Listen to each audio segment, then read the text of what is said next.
اللہ کے رسول نے فرمایا ان اللہ جعل الحق علی لسان عمر و قلبی. توجہ توجہ نارووال کے غیورو، میرا یہ جملہ ضائع نہ ہونے دینا، توجہ رکھنا. اللہ کے رسول نے کیا فرمایا؟ حضرت عمر وہ ہے جعل الحق علی لسان عمر و قلبی، جس کی زبان اور جس کے دل پر رب نے حق جاری کر دیا. میں یہاں پر بس نہیں کرتا، میں سوال کرتا ہوں کہ زبان پہ حق جاری تو سمجھ آتا ہے، دل پہ حق جاری کسے کہتے ہیں؟ آپ نے یہ خطبہ سے خطابت میں حدیث سنی ہوگی، میں بطور وکالت اس کی دلیل پیش کروں گا کہ اس کی وجہ کیا ہے. زبان پہ حق جاری تو سمجھ آتا ہے کہ بندہ سچ بول رہا، دل پہ حق جاری کسے کہتے ہیں؟ دل پہ حق جاری کیسے ہوتا ہے؟ کیا معنی ہارٹ اٹیک نہیں ہوگا؟ دل کے وال بند نہیں ہوں گے؟ کیا مطلب ہے؟ دل پہ حق جاری کسے کہتے ہیں؟ سنیں تصدیقم بالجنان، میں اس کی آسان تفسیر لاتا ہوں. سنیں ترجمہ وہ کیا کریں جو مدرسے کا طالب علم اور کالج کے اسٹوڈنٹ برابر سمجھے.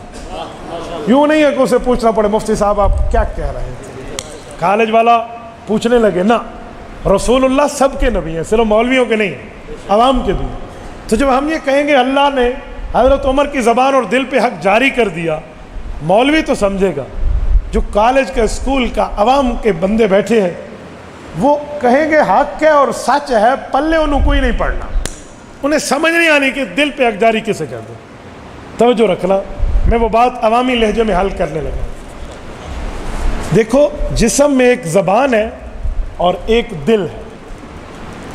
جیسے ہاتھ ہے نا، ہاتھ کا کام ہے پکڑ، پاؤں ہے، پاؤں کا کام ہے چلنا، آنکھ ہے، آنکھ کا کام ہے دیکھنا، کان ہے، کان کا کام ہے سننا، ناک ہے، اس کا کام ہے سونگھنا. تو ایسے ہی زبان ہے، اس کا کام ہے بولنا، ویسے ہی دل ہے، اس کا کام ہے سوچنا. کہتے نہیں ہے میں دل میں سوچ رہا تھا، دل ہی دل میں کہہ رہا تھا. بھائی دل کی تو زبان ہی نہیں ہے، کہہ کیسے رہے تھے؟ وہ کہنا بمانا سوچنا، غور و فکر کرنا. یہ تو عوام کی زبان میں، مولویوں کی زبان میں کہوں ایک افعال قلوب ہوتے ہیں، ایک افعال جوارح ہوتے ہیں.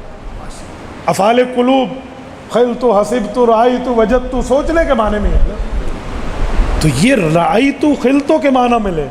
ان اللہ جعل الحق علی لسان عمر و قلبی. حضور پاک نے فرمایا لوگو عمر وہ ہے جو بولتا بھی ٹھیک ہے، سوچتا بھی ٹھیک. یہ ہے اس حدیث پاک کا ترجمہ، جعل الحق علی لسان عمر و قلبی. بولتے بھی ٹھیک ہے، سوچتے بھی ٹھیک. میں ایک آپ کے سامنے حوالہ پیش کرنے لگا ہوں، میں نے اسے خود نہیں پڑھا لیکن جس سے سنا ہے بندہ اس دور کا معنی منایا محقق ہے. آیت الخیر مولانا محمد حنیف جالندری، وفاق المدارس کے ہمارے جنرل سیکرٹری ہیں. انہوں نے افتتاح بخاری میں دارالعلوم کبیر والا میں حضرت عمر کی روایت پہ بحث کرتے ہوئے ایک روایت کو کوٹ کیا ہے. شیخ الحدیث ہے، ان کے مطالعے میں نے اس کو پڑھا نہیں ہے، میں ان پہ اعتماد کرتے ہوئے روایت پیش کرنے لگا ہوں. وہ فرماتے ہیں حضرت عمر رضی اللہ عنہ نے اپنے بارے میں فرمایا کہ لوگوں جب سے میں نے رسول اللہ کے قدموں میں تلوار پھینک کے ہاتھ میں ہاتھ دیکھ کر کلمہ پڑھا ہے، وہ دن اور یہ دن میں نے اپنے بائیں طرف والے یعنی گناہ لکھنے والے فرشتے کو قلم اٹھانے کا موقع نہیں دیا.